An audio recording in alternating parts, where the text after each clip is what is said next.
Bom dia, companheiros. Nós tivemos essa semana aqui uma semana realmente explosiva no país, que a gente precisa analisar e que foi objeto de muita controvérsia, que é o problema do Espírito Santo. Mas antes, só alguns comentários sobre a crise interna do governo golpista, né? Nós tivemos 2 episódios que mostram a continuidade dessa crise, que é a nomeação do Moreira Franco, a continuação do caso, né? Viu-se aí uma pressão muito intensa para que ele não fosse nomeado, denotando de um lado o receio da camarilha golpista de que isso daí pudesse acentuar a crise com denúncias e tal de vários setores, e de outro lado a luta entre PMDB e PSDB pelo controle do governo.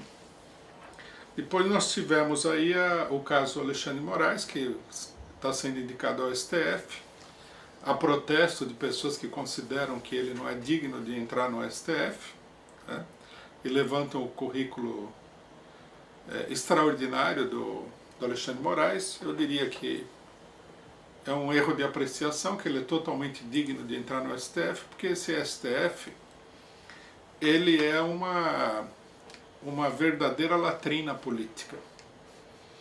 Então, fazer propaganda da ideia de que a pessoa para entrar no STF precisaria ser um grande jurista, uma reputação ilibada, etc., etc., é embelezar uma organização que já se desmoralizou 1 milhão de vezes, aí, que participou do golpe, que cometeu nos últimos anos aí milhares de ilegalidades, pisou na Constituição, abriu caminho para que o país caísse aí na mão dos juízes em todos os lugares que agora decidiram fazer a lei por sua própria conta, em todos nos mais modestos rincões do país, etc. e tal.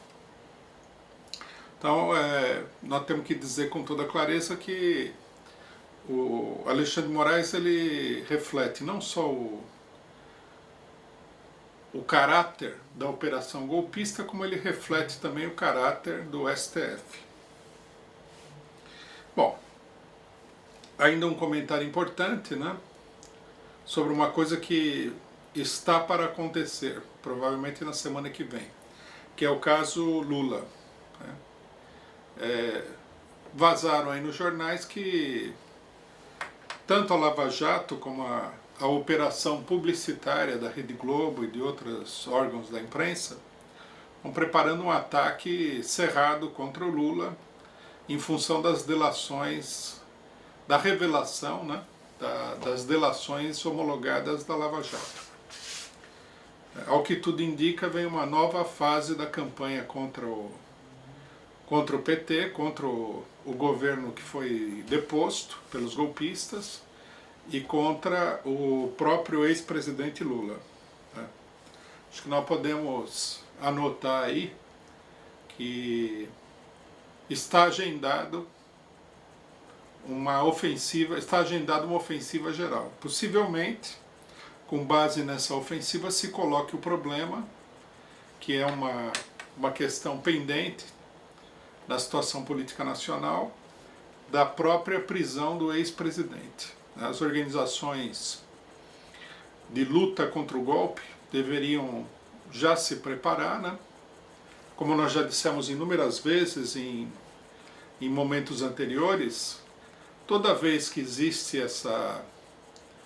essas informações, que podem ser boatos, mas que muito bem pode ser verdade, no que diz respeito a coisas problemáticas que vão acontecer, como a prisão do ex-presidente, as organizações operárias, democráticas, da esquerda, que são contra o golpe, deveriam imediatamente se preparar para combater essa eventualidade. Nós temos que lembrar que se o ex-presidente da República não foi preso até hoje, é porque existe uma tendência que já se manifestou em várias oportunidades, muito forte, no sentido de contestar, de inclusive impedir a prisão do líder do PT.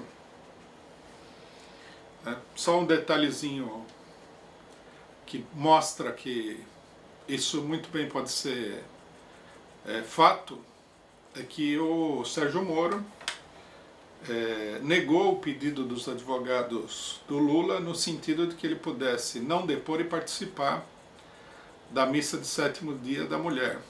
E o Sérgio Moro negou-se. Tudo bem que essas baixezas são típicas da direita nacional e do Sérgio Moro em particular, né? Mas indicaria a existência de um determinado cronograma a ser seguido também, né? Um gesto assim tão desagradável diante de um fato que provocou uma comoção relativamente grande, que foi a morte da mulher do ex-presidente da República. Bom, a questão central, logicamente, da situação política é o problema do Espírito Santo, que nós temos que ver aqui de uma série de ângulos, né? Eu acho que é um problema que tem que ser esclarecido de uma maneira muito cabal. É preciso ter uma posição clara do nosso partido também a respeito sobre tudo isso daqui, analisar um pouquinho determinadas posições da esquerda que apareceram aí e tudo mais. Bom, em primeiro lugar, a questão do Espírito Santo tem que ser tratada do ponto de vista dos princípios do programa político do partido. Todo mundo conhece o programa do PCO, ou melhor dizendo, a política do PCO, que não é a de apoiar, né, as reivindicações e as greves dos integrantes dos órgãos de segurança do Estado. Aí é uma polêmica, que numa certa medida é uma polêmica muito acadêmica, sobre se o policial é trabalhador ou não é trabalhador, né? Precisaria ver do que nós estamos falando, mas de um ponto de vista concreto, o policial é um agente da repressão, ele não produz, né? Ele não é parte da produção, nesse sentido ele não é um trabalhador, ele pode ser oriundo das camadas mais pobres da população. Agora, uma coisa é o estímulo à organização das polícias, lutar por melhores salários para os integrantes dos órgãos de repressão, né? Lutar por melhores condições para a repressão da população, que é um contrassenso para qualquer partido que defenda a classe trabalhadora, ou seja, que defenda a classe trabalhadora contra a violência do Estado capitalista. Essa é uma coisa. Outra coisa é que nós sejamos contra o direito de qualquer setor da população de se expressar e se mobilizar contra o Estado, né? Nós, de um ponto de vista geral, logicamente, somos favoráveis a esse direito para todos os setores. Nós podemos ou não concordar com o aparato de repressão, mas nós concordamos menos ainda que o Estado, de conjunto, tem o direito de suprimir direitos democráticos, mesmo que seja de uma parcela desse próprio Estado. Ou a imprensa de direita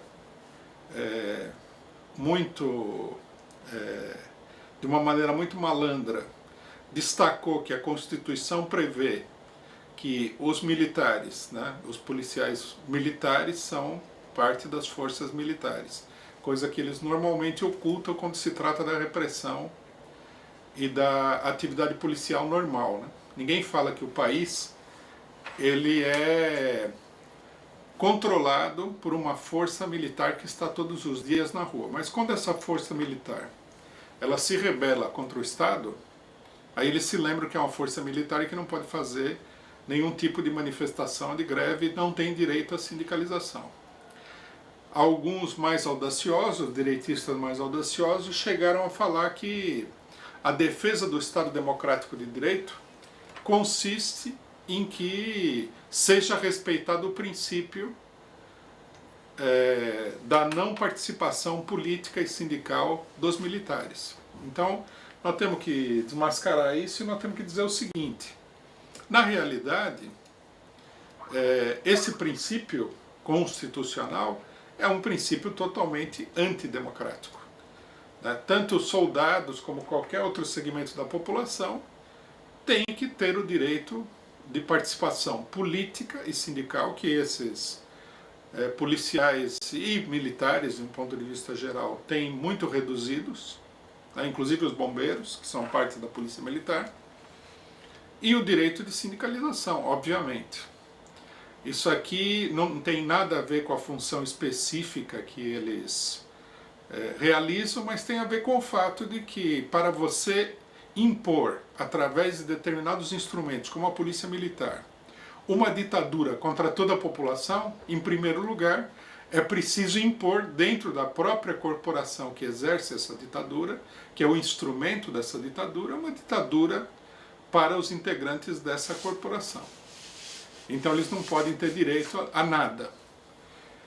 Então, logicamente que isso é absurdo, né, e que nós temos que nos colocar contra. Nós não admitimos para o Estado, como posição política de princípios, o direito de reprimir nenhum tipo de manifestação política ou reivindicação de tipo salarial ou outra, né, como aconteceu nesse caso. Nós temos que destacar aqui o fato de que no dia de ontem foi anunciado, né, que mais de 700 policiais militares iriam ser julgados, indiciados e julgados por crime de motim, quer dizer, uma coisa que diz respeito ao Estatuto Militar, e que poderiam pegar de 8 a 20 anos de prisão. Uma repressão absurda, né? Quando o policial militar, que é uma tradição de todas essas corporações em todo o país, mata gente na periferia, ele é exonerado. Quando ele se revolta contra uma situação salarial, ele pode pegar de 8 a 20 anos de cadeia. Então nós vemos aí, né, de corpo inteiro o retrato de uma ditadura brutal sobre a população e sobre aqueles que são parte da execução da política ditatorial contra a população. Bom, o segundo problema que é importante assinalar aqui é que, de uma maneira muito educativa, muito pedagógica, nós vemos mais uma etapa, né, ou uma nova faceta, vamos dizer assim, da crise da política de segurança dos golpistas e da direita em geral, né? A direita, como nós já dissemos na crise dos presídios, ela se mostra aí como defensora da lei e da ordem. Desde o momento em que eles assumiram o governo plenamente, colocando para fora a presidenta Dilma Rousseff, eles nada mais têm feito do que semear o caos pelo país em todos os sentidos no que diz respeito à segurança pública. É uma ironia da situação política, mas não tem nada de acidental, né? Toda essa política da direita de falar de defender a polícia, de defender a segurança, de defender o cidadão comum, desprotegido, contra o perigoso marginal, contra o crime, de conter o crime, etc. e tal, é uma demagogia barata que não tem fundamento na realidade, né? Uma coisa que todo mundo tem que saber e que é preciso denunciar é que uma política de segurança pública, ela custa caro. Se nos Estados Unidos ou nos países imperialistas você tem um aparato de segurança interno contra o povo, supostamente contra o crime, que funciona relativamente bem, é porque eles investem muito dinheiro nisso daí. Dinheiro que o Brasil não tem para investir.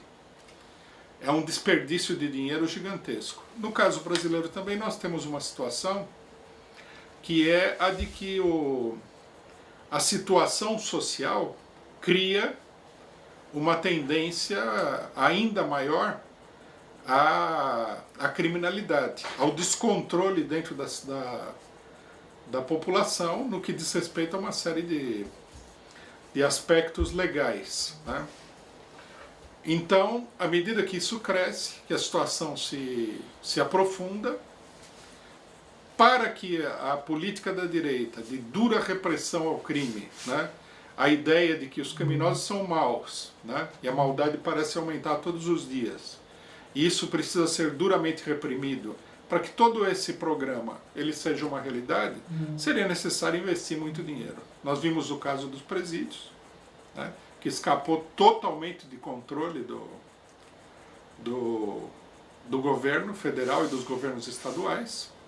E agora nós estamos vendo o caso das polícias militares, que são a peça-chave na repressão da população, escapando também de controle por falta de dinheiro. Por falta de dinheiro, nós vamos analisar também o aspecto político da coisa, né? Mas também por falta de autoridade política dos governos. A política golpista, que é de prometer maior segurança, lei e ordem, mas ao mesmo tempo afundar o país numa situação recessiva e nos cortes de salários, no ataque ao funcionalismo, no qual se inclui a própria polícia militar, são políticas totalmente contraditórias. E a coisa está escapando completamente de controle. Se existe um fracasso absoluto no que diz respeito à política da direita, é a política de segurança pública. O que mostra que tudo isso daí só funciona em condições de uma certa... só funciona precariamente, né? Não funciona de fato, em condições de uma certa estabilidade. Tá? Depois dos acontecimentos de Vitória, as últimas notícias são de que 10 quartéis da Polícia Militar do Rio de Janeiro já estariam paralisados, né? E que haveria manifestações em mais de 1/3 dos quartéis do Rio de Janeiro. Se o que aconteceu em Vitória vier a acontecer no Rio de Janeiro, a situação vai ser de uma intensidade muito maior do que nós estamos vendo no caso de Vitória. E há também o receio, né, do governo federal, dos golpistas, de que essa situação possa se reproduzir em vários outros estados e inclusive em caráter nacional. Quer dizer, os golpistas têm que encontrar aí uma solução de emergência para impedir, né, que o caos tome conta de todo o aparato repressivo do Estado, de toda a política repressiva do Estado. Mas, de qualquer maneira, mesmo que isso seja contido, se estabeleça um equilíbrio precário, fica absolutamente claro que essa política ela naufragou, que ela é uma política fracassada, que ela é uma política totalmente falida, e ela expressa, né, a falência generalizada da política de cortes que está atingindo a totalidade dos servidores municipais, estaduais e federais. Está criando uma situação insuportável.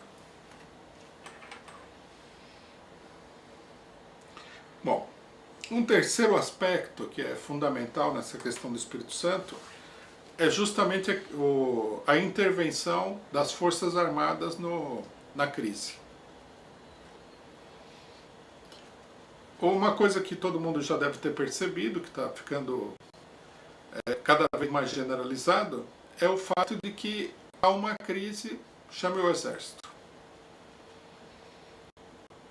De duas uma, ou nós estamos diante de uma situação que já está além de qualquer tipo de controle real, né, pelas instituições do Estado normais, polícia, judiciário, etc. e tal, né, e o país entrou numa fase de descontrole generalizado, ou nós estamos diante, na realidade, de uma operação, um processo para criar as condições para que as Forças Armadas possam intervir de uma maneira mais geral e mais permanente na situação política nacional.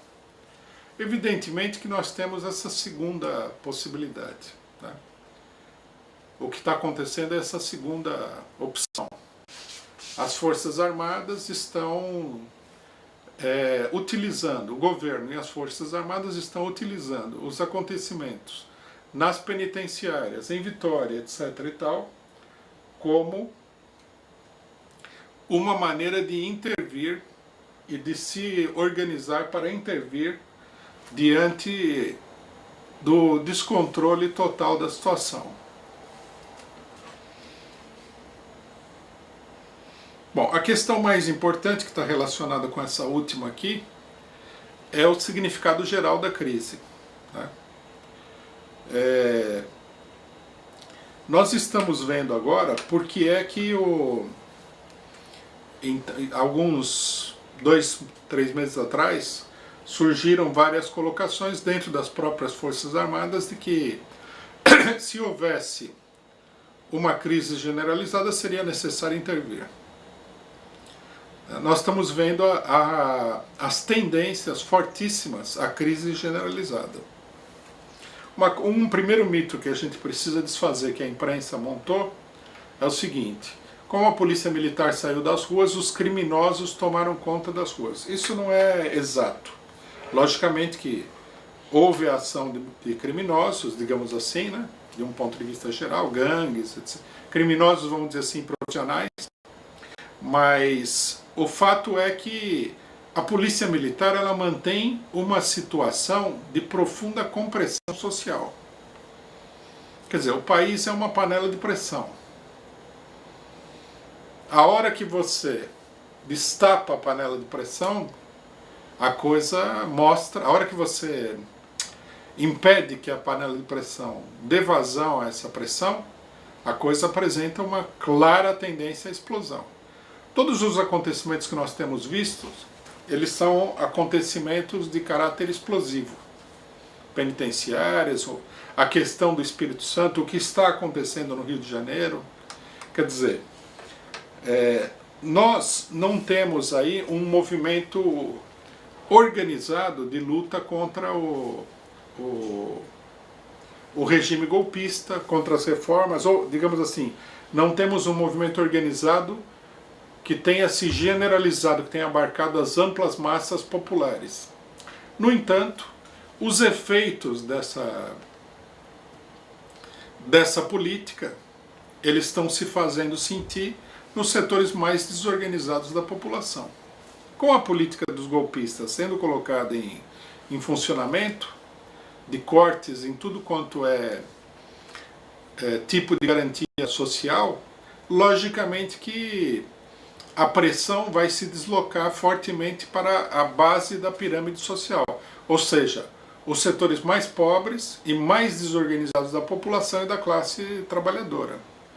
Quer dizer, os setores das periferias, das favelas, etc. e tal, a população pobre, criando aí uma tendência explosiva.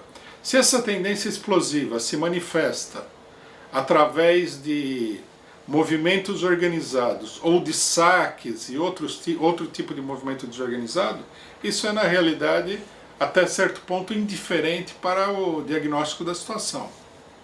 O que nós temos é uma situação de explosividade social, né?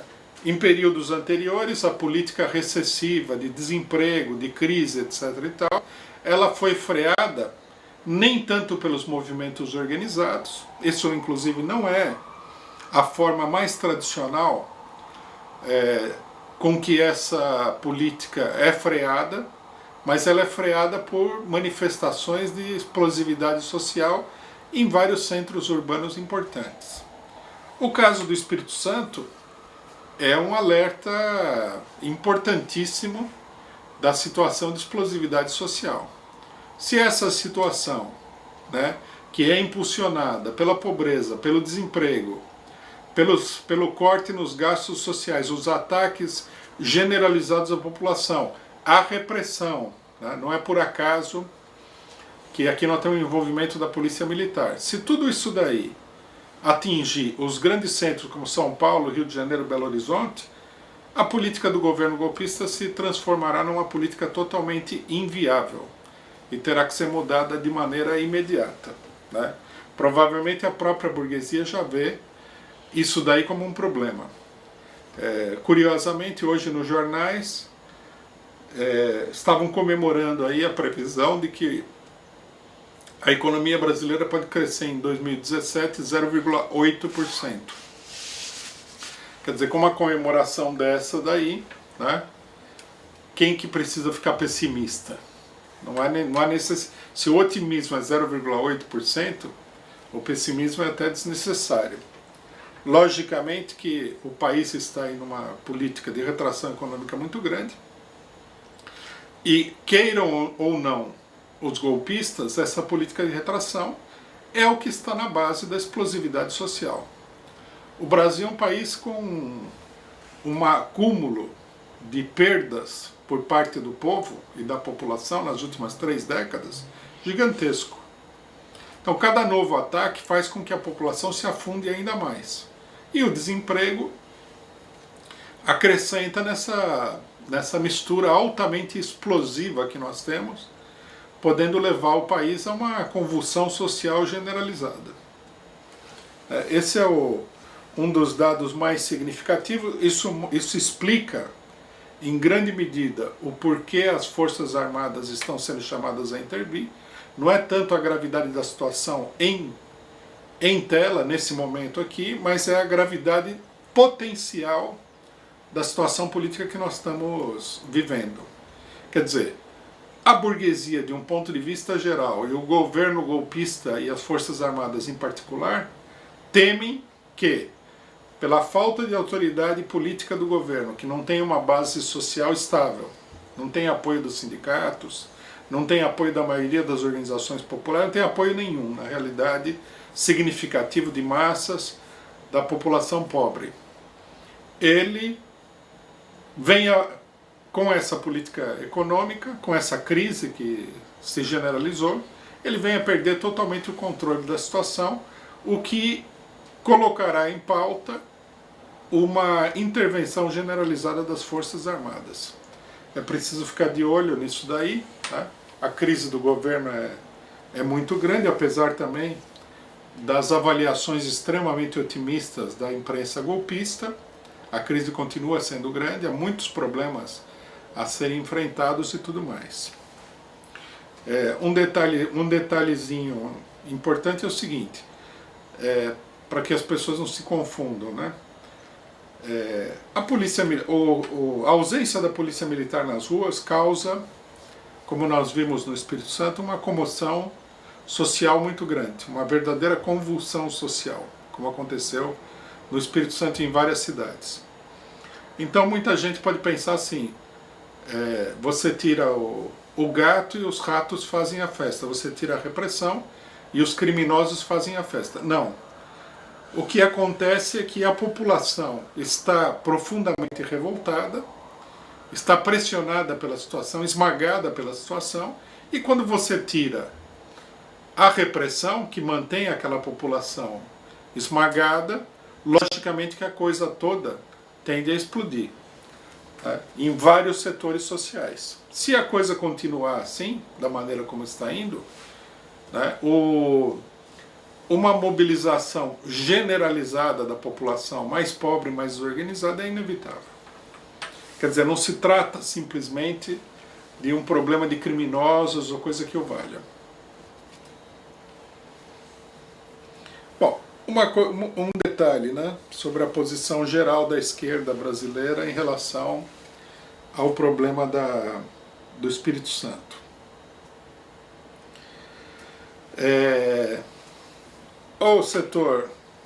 Um setor da esquerda, que é o PSOL, né?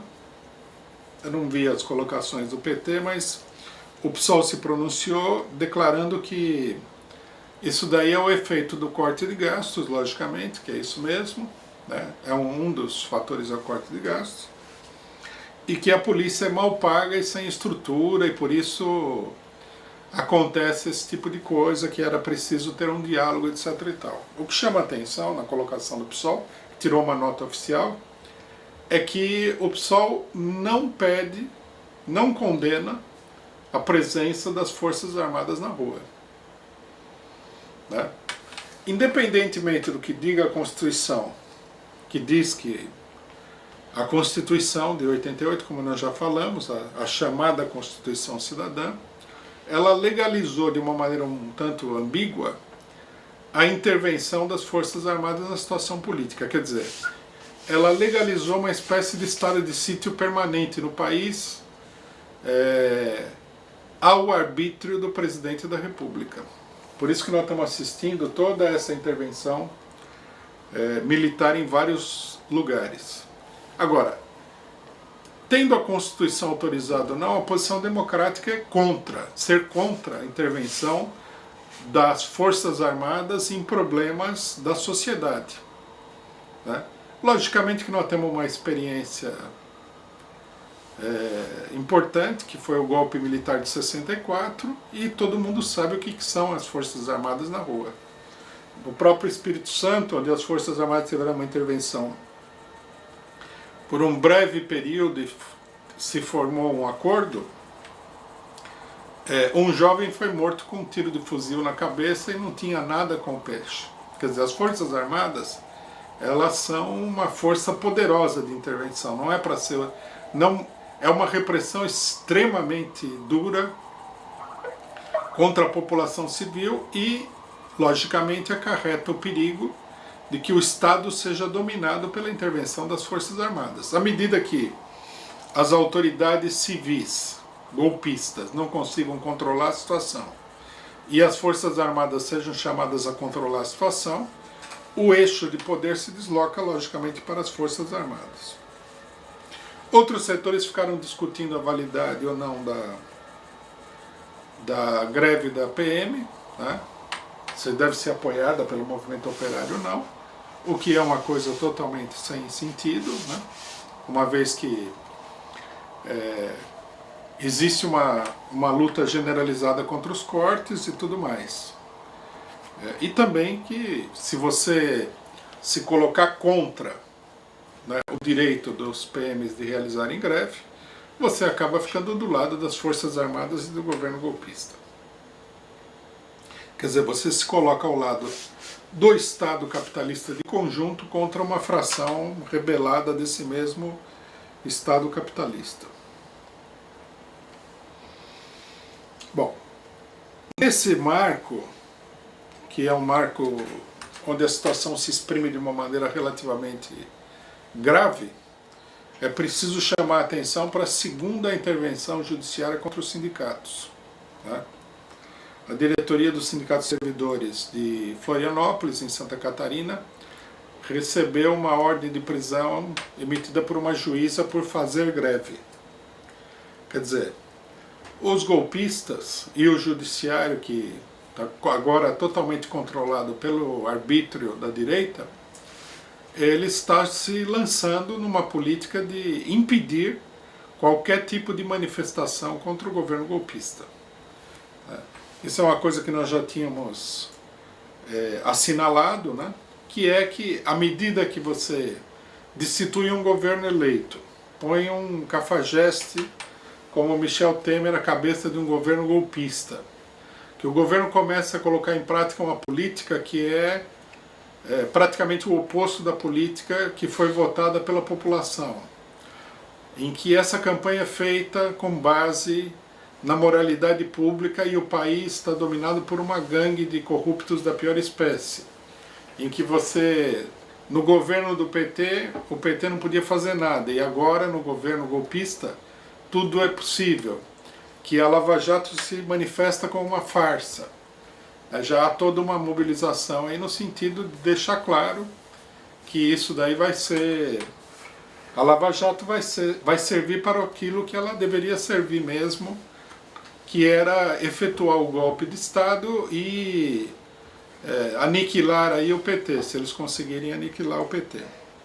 Então nós estamos vendo que, pouco a pouco, né, o regime político vai se transformando num regime de exceção, não apenas do ponto de vista do que várias pessoas tinham falado, que era que o regime não tem lei, etc. e tal, mas ele vai se transformando num regime de exceção, num regime de fato, também porque ele começa a usar de maneira cada vez mais sistemática a força e a violência contra a população.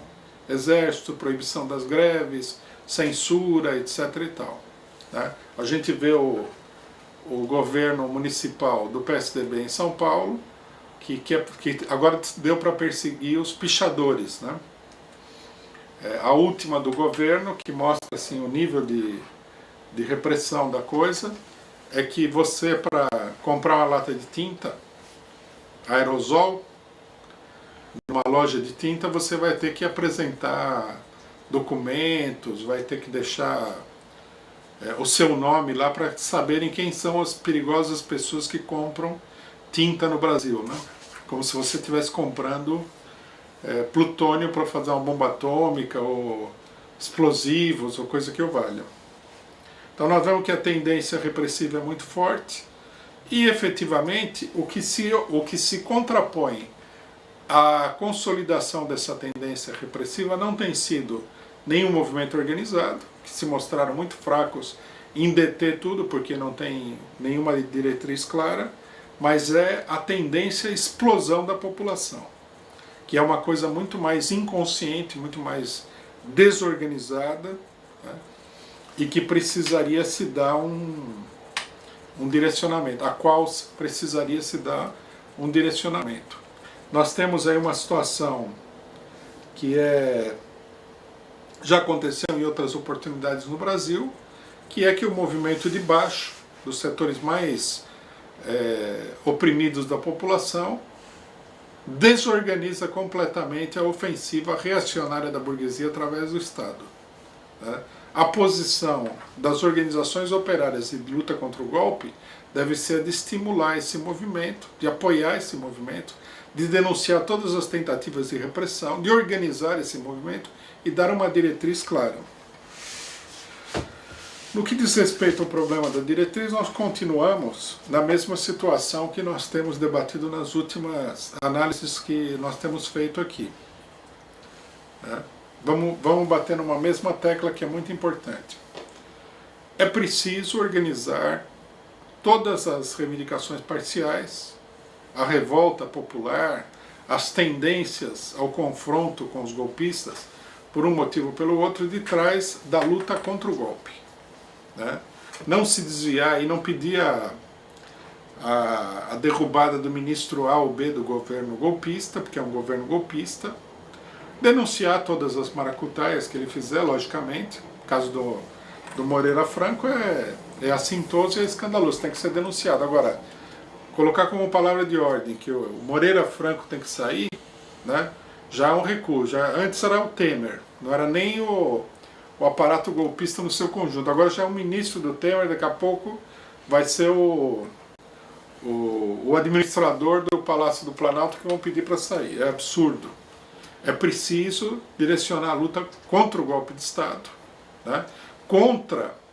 Mostrar que esse golpe de Estado não só ele ataca os direitos econômicos, as condições de vida da população, mas acima de tudo, ele ataca duramente os direitos políticos, a capacidade de organização popular, que ele apresenta uma clara fisionomia, um claro perfil de regime de exceção ditatorial, de regime de fato.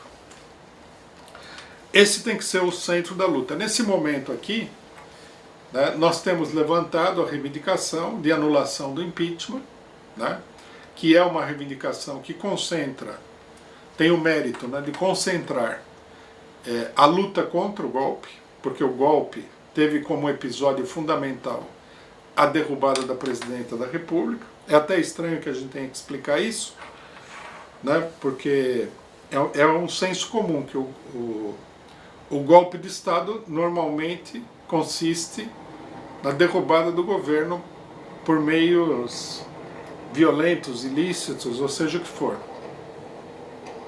Mas no Brasil, nós temos uma situação em que nós temos pessoas que dizem que lutam contra o golpe, mas não querem que seja restabelecido o governo que foi eleito. Então, é sempre importante assinalar esse fato e deixar claro que falar em golpe sem pedir o restabelecimento da normalidade, ou seja, do status quo anterior ao golpe, é uma conversa que não tem nenhum fundamento na realidade. Outra coisa importante que a gente precisa assinalar é o crescimento do movimento pela anulação do impeachment e contra o golpe, né?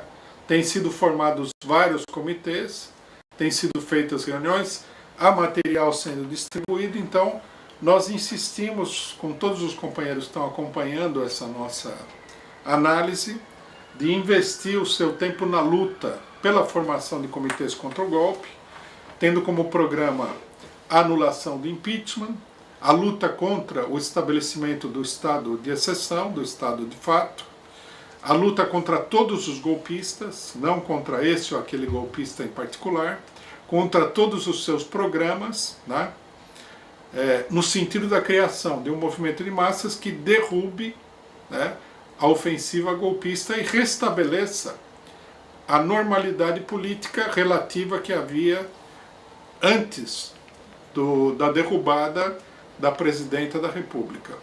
A esse programa nós temos que acrescentar com bastante ênfase a luta contra a prisão do Lula, que é uma ameaça sempre pendente sobre a situação política brasileira.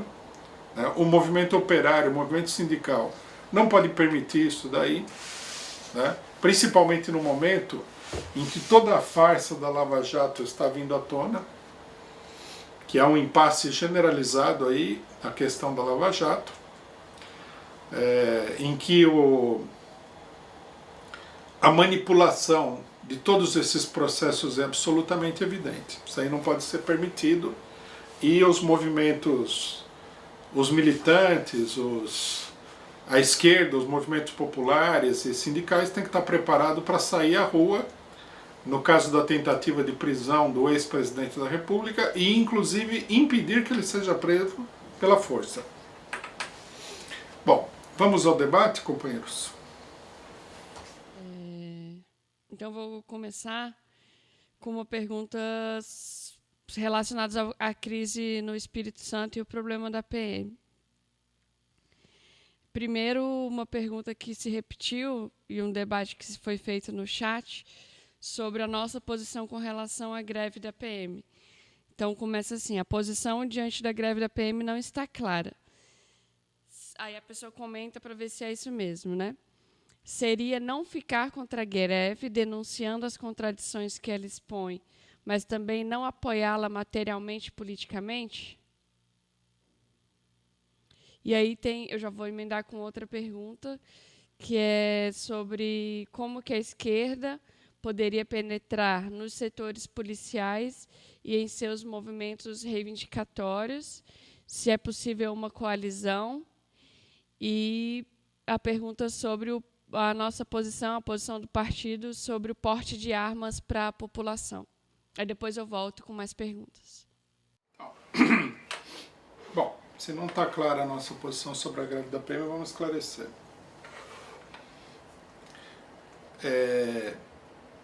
Existe uma posição que acho que quem representa melhor essa posição é o PSTU, mas também vários setores do PSOL, que acham o seguinte, que o PM deve ser considerado como um trabalhador como outro qualquer. Então, por exemplo, se ele reivindica melhores salários, é como qualquer outro funcionário público. Como, por exemplo, o funcionário do Tribunal de Justiça, os médicos que trabalham para a saúde pública. Então, é um mero problema sindical. Então, eles apoiam as greves dos funcionários públicos, o que quer dizer o seguinte, que eles apoiam o programa que essas greves apresentam. Normalmente, numa greve de PMs, você tem melhores salários, melhores condições. Então, por exemplo, eu vi lá que as esposas dos PMs denunciavam que eles têm que ficar fazendo rodízio do colete salva-vida, do colete à prova de balas, que eles não têm condição, não têm viatura, não tem isso, não tem aquilo, não tem aquilo mais. Nós não podemos apoiar uma pauta de reivindicações como essa. Seria absurdo, seria como se a gente estivesse pedindo para o Estado para criar as melhores condições possíveis para reprimir os trabalhadores. Por quê? Porque nós entendemos que a polícia, ela não é um órgão que garante a segurança da população. ela é um órgão que garante a segurança da classe dominante. Ela não está preparada, inclusive, para garantir a segurança de nenhuma população. Quando a polícia chega nos bairros mais pobres, esse já é fator de preocupação para a população mais pobre. Então, nesse sentido, nós não podemos apoiar pura e simplesmente a greve, ou seja, o conjunto de reivindicações dos PMs dirigida a aperfeiçoar, a melhorar a repressão da população. Essa é uma coisa. Outra coisa é que nós sejamos contra que qualquer segmento, inclusive aí a polícia militar, tenha o direito de se manifestar, seja lá pelo que for. Porque o direito de se manifestar não é o direito de se manifestar por coisas que você considera que são boas. O direito de se manifestar tem que ser um direito universal. Se aparecer aí um setor que quer se manifestar contra uma reivindicação progressista qualquer, bom, é o direito de manifestação, desde que esse setor não seja uma manifestação do Estado, não seja uma coisa peculiar que a gente teria que analisar em separado. Então são duas coisas distintas. É como, por exemplo, você defender a legalização das drogas, mas você, ao mesmo tempo, não é favorável ao consumo de drogas, que é a posição do PCO. O PCO não é favorável ao consumo de drogas, é uma posição, digamos assim, filosófica. Se alguém vier aí, nós vamos discutir por que sim, por que não. Agora, cada um tem o direito de fazer aquilo que quer. Se a pessoa quiser tomar drogas, ela tem o direito de tomar drogas. Tá? Então, são duas coisas diferentes que a esquerda confunde muito. Por exemplo, a maior parte das pessoas que luta pela legalização no Brasil, quase ninguém luta pela legalização das drogas em geral. É possível até que o nosso partido seja o único partido que defenda a legalização de todas as drogas. Mas tem todo um setor que luta pela legalização da maconha, que é uma coisa que está mais na moda, que vem dos Estados Unidos, países europeus, já foi legalizado em vários lugares, etc. e tal. Eles lutam pela legalização da maconha porque eles acham que o consumo da maconha é um valor positivo. Para nós isso não está em questão. Nós lutamos pela legalização independentemente de ser um valor positivo ou não. O direito não pode ser direito só para aquilo que é bom, porque senão não seria um direito. Seria um preceito moral. Quer dizer, você teria o direito de fazer aquilo que é bom. O que as pessoas consideram que é moralmente correto. Não é o caso. Né? O fato de que nós defendemos, por exemplo, o direito de toda minoria religiosa de não ser perseguido por maiorias religiosas. Nós acreditamos na religião por causa disso? Não. Nós achamos que a religião é uma coisa boa? Não. Mas nós defendemos esse direito. Quer dizer, a defesa de um direito e o conteúdo que esse direito vai assumir são coisas que têm que ser separadas e que são distintas. Né? Caso contrário, você não defende o direito. Você defende uma causa, que é uma coisa diferente. Eu acho boa tal coisa, então defendo que essa coisa seja legal. Eu acho ruim tal coisa, então eu sou a favor de que essa coisa seja proscrita pela lei. Não é a nossa posição. Eu não entendi. Tá? Que foi falado aí, é o caso depois de repetir, né? Se nós faríamos uma colisão com quem, em torno de que questão? Se for da questão da greve da PM, nós somos favoráveis a fazer uma frente única pontual com os próprios integrantes da PM e familiares, contra a intervenção do Exército, contra a punição dos PMs por terem feito greve, pelo direito de greve, tudo isso daí. Agora, se os PMs pedirem mais balas para tirar na população, nós somos contra, nós não fazemos parte desse tipo de movimento.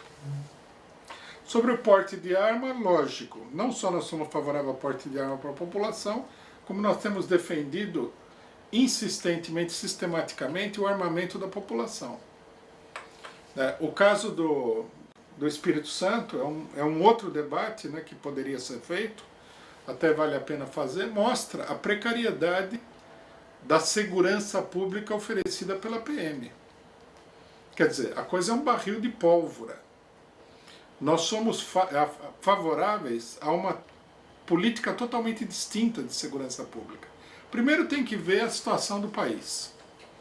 Não adianta você querer segurança pública quando metade da população está morrendo de fome. Isso é inviável. A pessoa que está morrendo de fome, para ela não tem lei. A única lei é a sobrevivência. E se ele não pensar assim, já não é que ele não é um cidadão honesto e tal. Se ele não pensar assim, não é nem uma pessoa normal. Ela está disposta a morrer de fome para que os multimilionários ganhem muito dinheiro, o que é absurdo. Eu, por exemplo, vou dizer muito claramente aqui, se eu e minha família estiver morrendo de fome e pudesse saquear um supermercado, não há a menor dúvida de que nós vamos saquear um supermercado. Recentemente o STF deu um show de loucura e de reacionarismo, votando lá se uma mulher que roubou R$ 48 no supermercado devia pegar uma pena de reclusão, etc. e tal. O próprio Lewandowski, que é tido como uma figura liberal no STF, falou que precisava dar um exemplo porque a situação é muito grave e tal. Eu acho que se a situação é muito grave, não tem que dar exemplo de ferocidade contra o povo. Se a situação é muito grave, tem que criar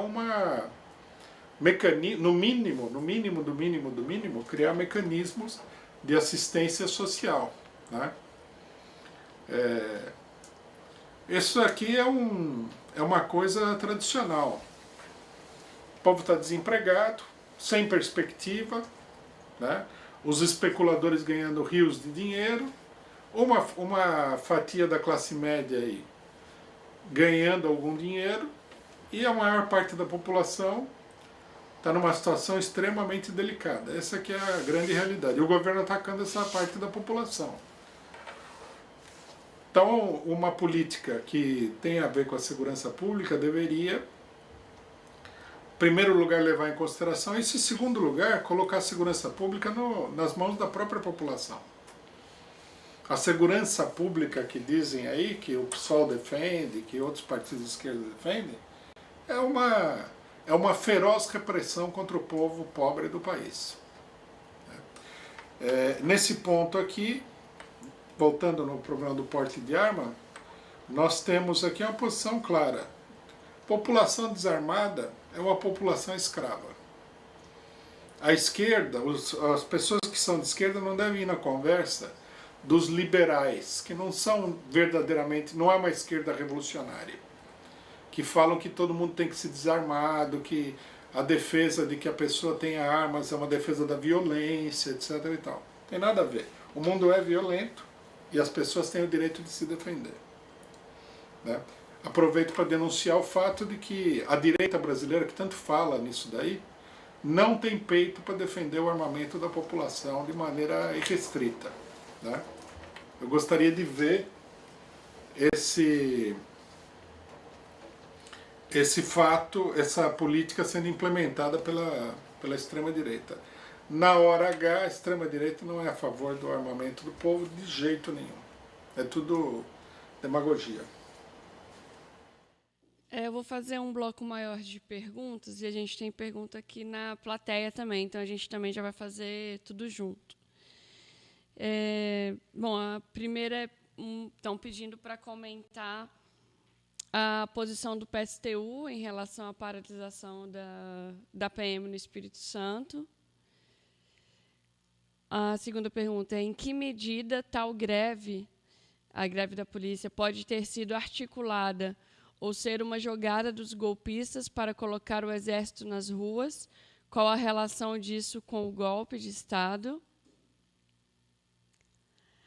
A terceira pergunta é: em relação ao aumento da intervenção do Exército na solução dos conflitos públicos, podemos identificar essa etapa em outros processos de golpe na América Latina, orquestrados pelo imperialismo dos Estados Unidos? As outras perguntas são já de caráter geral, da política em geral.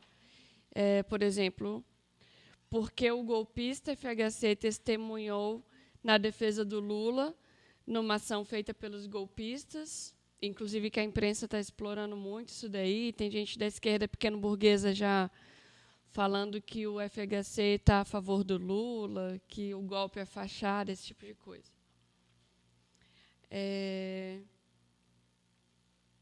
Aí tem uma pedindo para comentar sobre os ataques feitos ao Lula, não apenas pela imprensa, mas a esquerda pequeno-burguesa, que apoia os ataques feitos pela imprensa.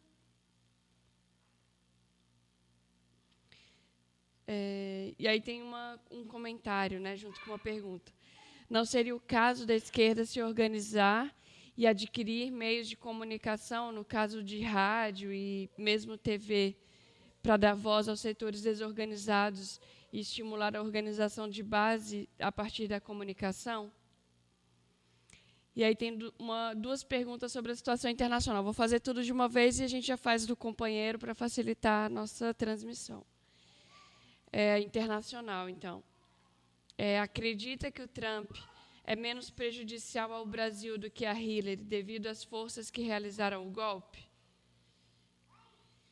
E aí tem um pedido bem específico para que o Rui explique. Bom, vou fazer a pergunta como ela está feita aqui na internet. Gostaria de saber qual é o sentido de dizer que alguns políticos mais direitistas podem ser, ao menos aos olhos da burguesia, menos favoráveis aos seus interesses, como pode ser o caso do Trump. E aí tem um companheiro para fazer. Só lembrando que as perguntas, assim que encerrar as perguntas, você tem que clicar na câmera principal para poder voltar para assistir a fala do Rui. Então, tem que fazer essa transmissão entre as duas câmeras. A hora que a gente volta aqui em São Paulo, no final, entrar na câmera secundária e, para assistir o Rui falando, entrar na câmera principal. A gente tem mais uma pergunta aqui do companheiro. Boa tarde a todos, né? Eu queria saber do Rui se ele conseguiria ver o STF hoje, se ele virou uma academia brasileira do golpe, parafraseando a escolha dos membros da Academia Brasileira de Letras, né? Com a escolha aí do Alexandre de Moraes, a gente lembrando que o Brasil está passando pela pior crise, né, no sistema penitenciário, né, onde o PCC conseguiu criar uma organização fortíssima, debaixo dos olhos dele, como secretário de Segurança. Depois, ele virando ministro, ele teve aí essa crise aí nas chacinas dos presídios, né, e nas corporações policiais que a gente está vendo aí essa semana e hoje em dia, né. Esse seria um caso, né, como é que uma pessoa dessa pode ser indicada para a mais alta corte do judiciário brasileiro? Como é que o povo pode confiar na justiça tendo uma pessoa dessa analisando os casos mais importantes, né? E uma outra coisa, para até salientar, como você vê a atuação do ministro da Defesa do PPS, né, o partido que diz que é popular socialista, mas, no fundo, é um capitalista crônico, né, que é o Raul Jungmann. Como você pode analisar a omissão dele nesse sistema todo de crise com o sistema policial, com o sistema de segurança mesmo do país, e também a omissão do seu Jair Bolsonaro, né? Cadê ele agora para defender os seus pares, os policiais que ele diz tanto defender? Se isso aí é só uma falácia mesmo, né? Ou que tipo de liderança que ele está podendo exercer numa hora difícil para ele? E uma última coisinha, para o Rui até saber, que o rapaz lá que hackeou no ano passado as conversas da Marcela Temer já está cumprindo prisão, né? Foi julgado e foi condenado em menos de 6 meses, tá? E hoje está preso aí em Tremembé, mais de 5 anos de prisão. E, em contraponto disso, qual é a punição do Moro que também fez a mesma coisa contra a autoridade máxima desse país. Tá? Qual foi a reprimenda, qual foi a punição que o Moro teve contra esse ato ilegal, né? Esse ato criminoso contra a presidente Dilma Rousseff? Tá ok? Muito obrigado. Vamos lá? Bom, a essência da posição do PSTU é que as forças de repressão devem ser tratadas como qualquer outro funcionário público. O que é uma política, logicamente, que está baseada na conciliação de classes. Porque se você diz aos trabalhadores que as reivindicações do aparato de repressão, como mais armamentos, melhores salários, etc., etc., etc., que vão levar a um fortalecimento do aparato de repressão, devem ser apoiadas, evidentemente que você está dizendo que os trabalhadores têm que aceitar o aparato repressivo do Estado porque ele é democrático, o que não é o caso. Ele não é democrático, ele é o aparato de repressivo da burguesia, e a tarefa de um partido revolucionário é de criar, né, de estimular a consciência dos trabalhadores para que eles compreendam o papel do aparato repressivo, que aqueles policiais não estão lá para garantir a segurança de ninguém, não é um problema de tal ou qual policial, né, nada disso, que é uma organização antidemocrática, corrupta, e que está a serviço de reprimir os trabalhadores. De um ponto de vista revolucionário, é isso que nós temos que fazer. Nós não podemos, em nome da democracia, cair numa posição sindicalista banal que leva a uma conciliação com o aparato repressivo. Esse é o problema-chave. Bom, não parece que a greve, respondendo a segunda pergunta, não parece que a greve foi articulada com ninguém. A greve parece ser uma crise mesmo dentro do aparato repressivo. Logicamente que essas greves podem estar sendo estimuladas pela direita. Nós não podemos descartar esse fato. O aparato repressivo ele tem uma concentração muito grande de elementos de direita. Em vários lugares têm sido feitas pesquisas que mostram, né, que os direitistas, a extrema-direita no caso, digamos assim, o habitat natural dela é dentro do aparato repressivo. Isso não é um fenômeno brasileiro, isso é um fenômeno que nós podemos ver nos Estados Unidos, nós podemos ver na Europa, em todos os países do mundo. Existe uma relação muito íntima entre a extrema-direita e o aparato repressivo por motivos óbvios. Né? A extrema-direita ela é uma espécie de aparato repressivo paraestatal. Então que elas vivam aí e se alimentem do aparato repressivo do Estado é uma coisa natural. E isso daí leva, logicamente, a desconfiança de que as greves da PM, além do motivo que está por detrás disso, que é a desmoralização do Estado, o enfraquecimento do Estado devido à crise econômica e política, as reivindicações materiais dos policiais e tudo mais, existe aí uma tendência política agindo. Logicamente que nós não temos indício desse fato, mas é uma suspeita que tem uma base bem concreta no funcionamento próprio do aparato repressivo.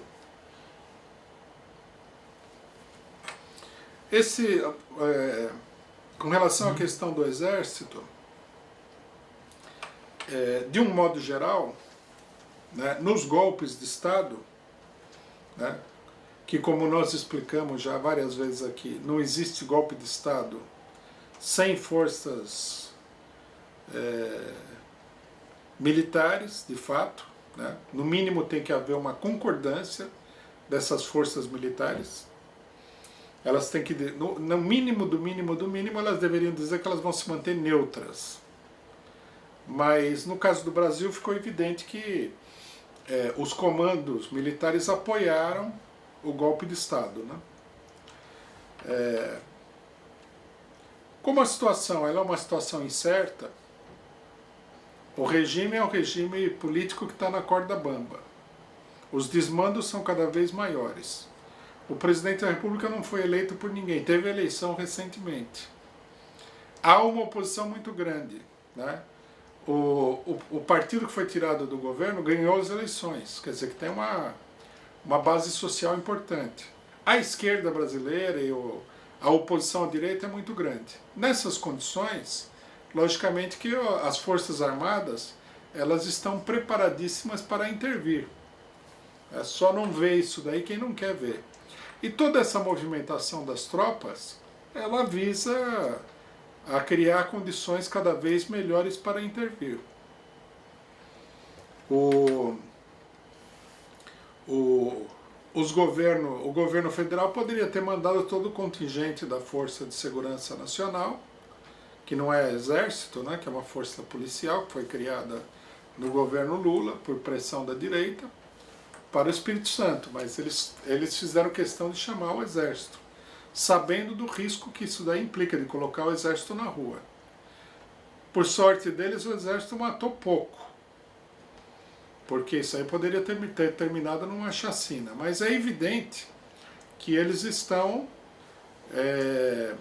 acostumando a população com a presença do exército, mostrando a intervenção militar numa luz positiva e preparando as próprias forças militares para intervir. Quer dizer, tudo na vida necessita de uma preparação, de um treinamento. É óbvio que isso daí está acontecendo. E com relação à participação dos Estados Unidos, né, só para reforçar uma coisa que dissemos muitas vezes, sem dúvida nenhuma, o golpe, né, tem a ver com a participação dos serviços de inteligência do governo norte-americano. Bom, essa questão da FHC me parece uma coisa banal. Não é que ele se prontificou a defender o Lula. Não foi isso. Isso aí é a versão da imprensa. Ele foi chamado pela defesa do Paulo Okamoto, né, que está sendo acusado de estar corrompido porque ele pediu, se não me engano, ao Odebrecht que pagasse pelo armazenamento do acervo presidencial do Lula. Então ele chamou o FHC para o FHC responder a pergunta do advogado de defesa, que é o seguinte: se ele pediu ou não pediu apoio de empresários para o mesmo motivo, que foi o que eles fizeram. Quer dizer, para mostrar que aquilo que está sendo apresentado como sendo um fato de corrupção é um fato normal, digamos assim. Ou pelo menos para mostrar que se forem acusar o Lula de corrupção, por isso teria que acusar o FHC também. Não acho que o FHC fez nenhuma gentileza. Ele também não podia ir lá e falar, não, nunca pedi apoio de empresários, nada. Ele, logicamente, fez uma média aí numa coisa sem grande importância, né? Aí, obviamente, a imprensa ligada ao PT dá um grande destaque, porque eles acham muito importante isso, né? Mostrar o FHC defendendo e tal, que é um pouco uma ilusão que eles têm de que por meio dessas manobras aí você vai progredir, o que não é verdade, né? A única coisa que vai resolver a situação aqui é a mobilização popular. Bom, sobre os ataques da esquerda pequeno-burguesa ao Lula, eu acho que tudo isso daí é uma desorientação política total, tá? Que leva a uma posição sectária, que conduz essa esquerda a uma posição golpista. E até uma posição que ou beira a canalice ou é uma posição diretamente canalha. Porque uma coisa é você se opor às medidas que foram tomadas pelo governo Lula quando ele era presidente, quando ele estava no poder, quando ele tinha condições de fazer coisas que prejudicassem os trabalhadores. Isso daí é perfeitamente legítimo. Nós mesmos criticamos os dois governos do Lula por uma infinidade de motivos na época.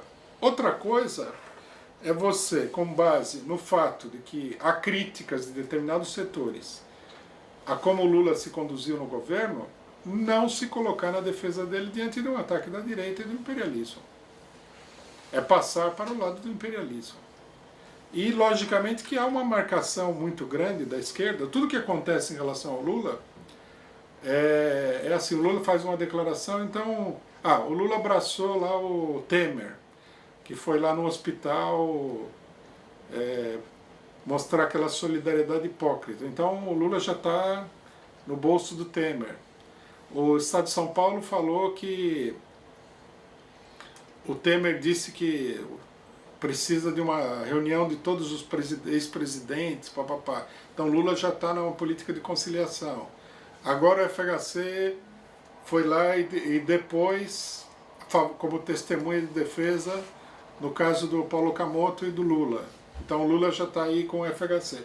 Eu acho que o pessoal tem que deixar isso aí de lado. O que está acontecendo no Brasil hoje é o seguinte: nós temos um golpe de Estado, né? O golpe de Estado foi dirigido contra o governo PT e ele pretende, né? Agora, nesse momento aqui, o golpe logicamente está numa situação pantanosa, porque há muita crise, né? Mas é evidente o objetivo dos golpistas no sentido de tirar o PT da situação política. Quer dizer, um partido que se apoia nos sindicatos, etc. e tal. E tirar o Lula da situação política. Essas são as coordenadas fundamentais, é sobre isso que a gente tem que se colocar. Nessas condições, é uma obrigação de toda a esquerda se colocar contra os ataques que estão sendo feitos contra o Lula. Não é porque você tem uma posição crítica ou se opõe a determinada pessoa ou força política que a todo momento você tem que se alinhar com os adversários dessa pessoa para se opor a ela. Um princípio fundamental é não se alinhar com a direita. Não contribuir para que a direita, o imperialismo, as forças de extrema-direita, fascistas, todas envolvidas no golpe, progridam. Essa é uma coisa elementar em qualquer situação política. O ataque contra o Lula não tem nada a ver com a pessoa do Lula, num sentido restrito. É um ataque aos direitos democráticos da população, ao direito de organização partidária, às conquistas eleitorais do PT, que queiram ou não queiram um partido de esquerda, cheio de sindicalistas e de elementos pequeno-burgueses de esquerda. É isso que está em jogo. A prisão do Lula, ela não vai ajudar nenhum grupo de esquerda. Já estão prendendo um monte de sindicalistas aí. Nós tínhamos advertido no sentido de que a prisão do Vacari, que a prisão do Zé Dirceu e de outras pessoas do PT abria caminho para um ataque geral aos sindicatos, que é o que a direita está buscando. Não há nem como duvidar disso daí, porque eles falam abertamente. Então, se prenderem o Lula, a defesa do movimento operário, das suas organizações, dos seus dirigentes, dos seus direitos, ela fica mais debilitada. Abre caminho para uma intensificação do ataque contra o movimento operário. Precisa ser muito cego para não ver uma coisa dessa. Outra coisa é que, vamos supor que o Lula saísse aí a público, que está meio fora de propósito, e fala assim, não, nós temos que apoiar o governo Temer. Aí, logicamente, que nós temos que criticar, temos que combater a posição do Lula, mas não é isso que está acontecendo. Então, as pessoas precisam, os militantes de esquerda precisam ter uma concepção mais concreta, mais objetiva do que está acontecendo e não se deixar levar por coisas morais, um partidarismo abstrato. Bom, sobre os meios de comunicação, o que o companheiro falou aqui, é uma coisa óbvia, nós temos insistido nisso daí, né? A esquerda precisa, né, e o nosso partido vê isso daí como uma tarefa própria, não uma tarefa geral da esquerda, investir o máximo possível no que diz respeito à sua própria imprensa, o trabalho na internet, todos os meios de comunicação, de divulgação, de propaganda, de agitação disponíveis, né? Por isso também nós temos denunciado aí a política do Dória em São Paulo, que quer transformar a cidade num cemitério onde ninguém pode falar nada. Volto a insistir. O ataque contra os pichadores não tem nada a ver com a beleza da cidade. Isso daí acho que nem o mais obtuso direitista é capaz de pensar, mas o que está por trás disso daí é o seguinte: uma cidade explosiva como São Paulo, que na região metropolitana agrupa 20 milhões de pessoas, você tem que impor o silêncio dos cemitérios. A pichação é um meio, é um instrumento altamente subversivo. Então essa imposição do Dória, ela tem que ser contrariada.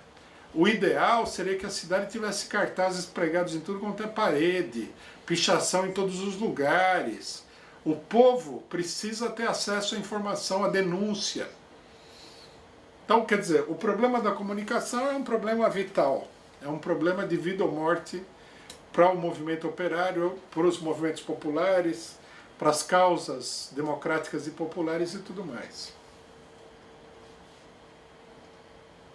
Bom, aqui nós voltamos à questão do Trump. Tem duas perguntas, né? Duas questões. O problema do Trump é o seguinte, que eu acho que é difícil do pessoal entender, acho natural. Tem que ser visto em primeiro lugar do seguinte ponto de vista. Nós não temos uma análise ideológica da política internacional. A ideologia é um aspecto secundário, não é um aspecto central da análise da política nacional e internacional. A nossa análise é uma análise, primeiro, de classe, segundo, é uma análise baseada na relação de forças concreta que existe no mundo, ou num determinado país, ou num determinado local ou espaço, num momento dado. Então, logicamente que se nós fizermos uma análise ideológica, nós vamos cair numa posição falsa. Nós temos o Trump de um lado, que é contra os imigrantes, machista, empresário, a favor dos empresários em todas as questões. É um horror. É uma pessoa, um direitista quase caricatural. E do outro lado você tem também a Hillary Clinton, que defende a mulher, supostamente defende o imigrante, que é democrática, papapá. Se a gente for fazer a análise desse ponto de vista, nós vamos ter uma posição totalmente equivocada. Porque a análise real é o seguinte: a Hillary Clinton representa o setor mais poderoso, mais brutal, mais destrutivo e opressor da política imperialista mundial. Por exemplo, as pessoas que invadiram o Iraque, elas apoiam a Hillary Clinton. As pessoas que queriam levar o país a uma guerra na Síria, intervenção militar direta norte-americana, elas apoiam a Hillary Clinton. Inclusive, esses dias eu vi em algum jornal aí, nem me lembro qual é, o cidadão contando a seguinte situação. Falou que um dos comandantes militares discutiu com a Clinton, que queria uma intervenção militar direta norte-americana na Síria, e falou: não dá para a gente terminar 2 guerras que nós estamos fazendo antes de entrar na terceira, porque nós não estamos dando conta. Então, quer dizer, tirando de lado, né, a capa ideológica do negócio, nós temos que entender que o inimigo principal, né, o inimigo fundamental das massas trabalhadoras e dos povos no mundo inteiro está agrupado de trás da Hillary Clinton, a democrática. E que o direitista Donald Trump é uma figura secundária no panorama político geral. Daí o ataque cerrado contra ele dentro dos próprios Estados Unidos. Né? Se a gente olhar o próprio ataque, nós vamos ver isso daí. Por exemplo, é um pouco ridículo a gente ver toda a mobilização de pessoas na rua falando que tem que acolher os refugiados, que os Estados Unidos é o país que acolhe as massas do mundo todo, que está escrito na Estátua da Liberdade, né? Deem-nos as suas massas, etc. e tal. Isso é tudo bobagem, porque toda essa restrição à entrada de pessoas nos Estados Unidos é antiga. A questão do muro, por exemplo, a esquerda norte-americana denuncia, uma parte da esquerda norte-americana denuncia que a proposta do muro ela foi feita pelo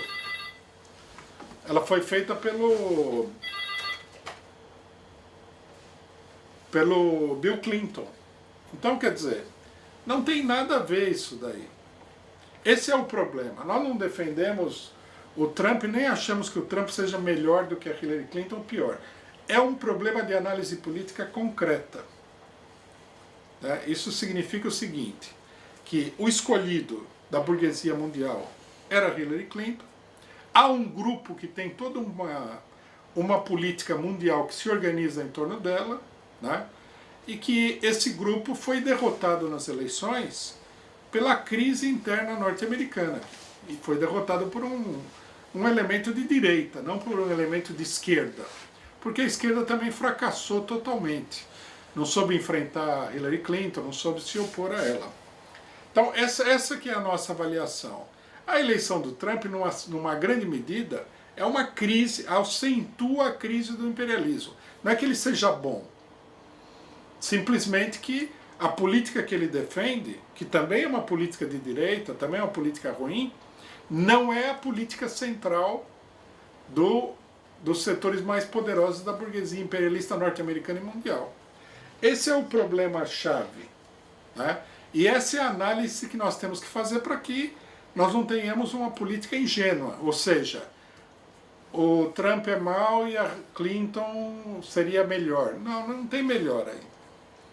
Na verdade, o inimigo principal está alinhado com a Hillary Clinton. A eleição do Trump abriu uma crise. E a crise, num certo sentido, favorece, né, os setores mais explorados, porque a burguesia precisa se centralizar no Estado para levar adiante a sua política.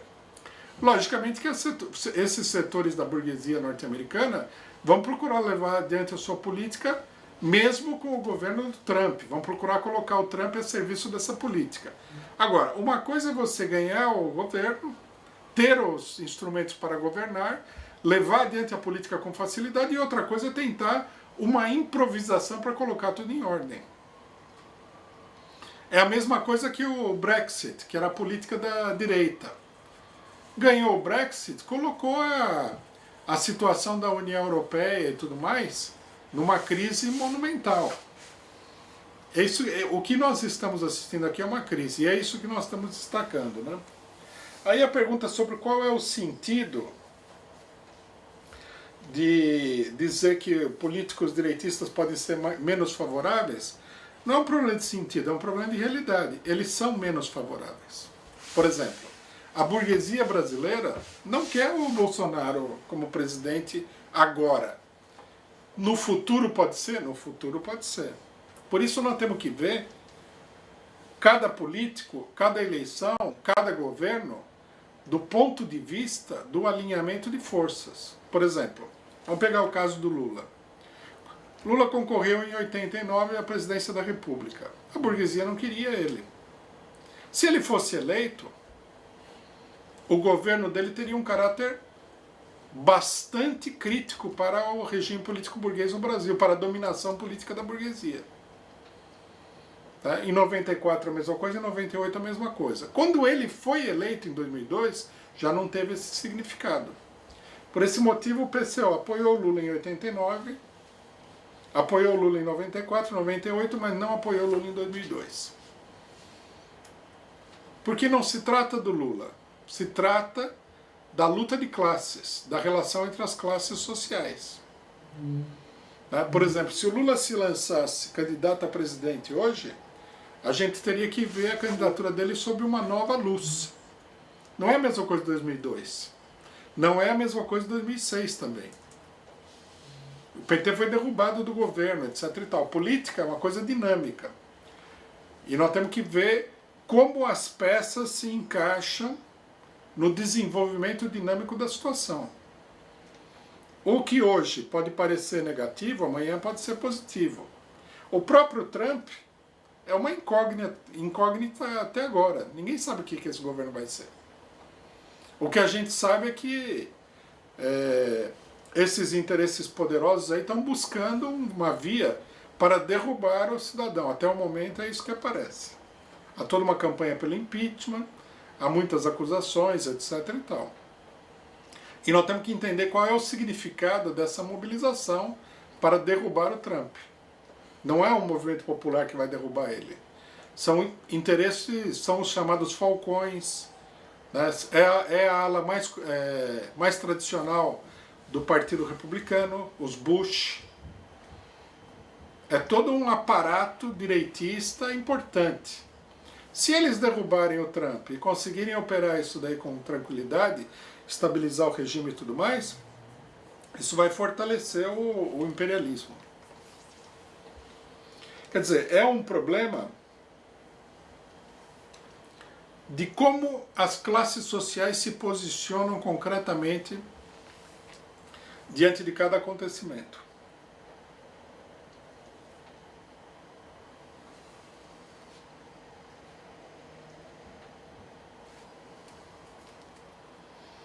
Bom, aqui tem uma pergunta engraçada, né? Que pergunta se o STF virou a Academia Brasileira do Golpe, né? Porque a indicação do Alexandre de Moraes é a mesma fórmula de indicação na Academia Brasileira de Letras. São coisas semelhantes, só que a Academia Brasileira de Letras é inócua, num certo sentido, né? É meio que um sarcófago literário, como muita gente já falou, e o STF não. O STF tem um papel importante. Não é um cargo puramente honorário, mas é a mesma farsa que nós estamos vendo. Só para relembrar aos companheiros, é sempre importante dizer que, primeiro, nós não somos favoráveis a que exista o STF, nós não somos favoráveis a que ninguém interprete a Constituição, e nós não somos favoráveis a que haja um poder com esse tamanho, porque nós estamos vendo a consequência do poder judiciário. Em última instância, a burguesia consegue utilizar o poder judiciário, um poder judiciário central, nacional, para substituir o executivo e o legislativo ao mesmo tempo. É um absurdo, né?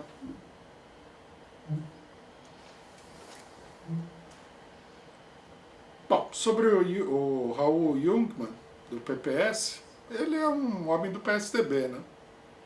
O PPS é uma sucursal, aí, uma ala do PSDB. Se ele é competente ou não é secundário, porque quem vai tomar as decisões aí perdão, vão ser os comandantes militares, né?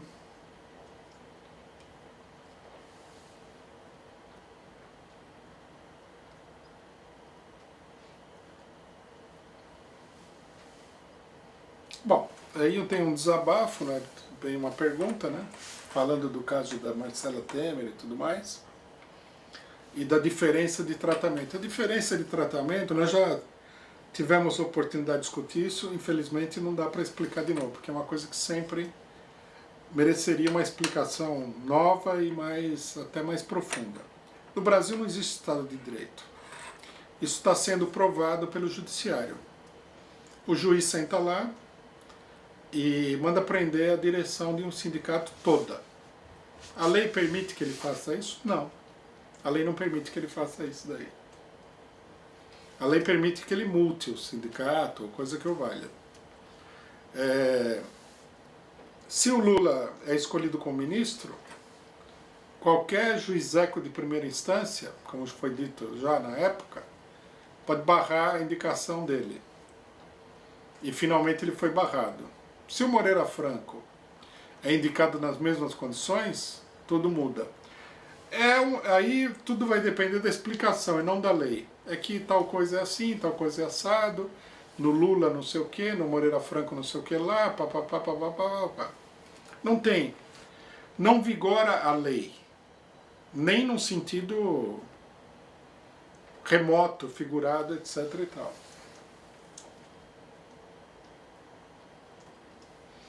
Isso daí teria que ficar absolutamente claro.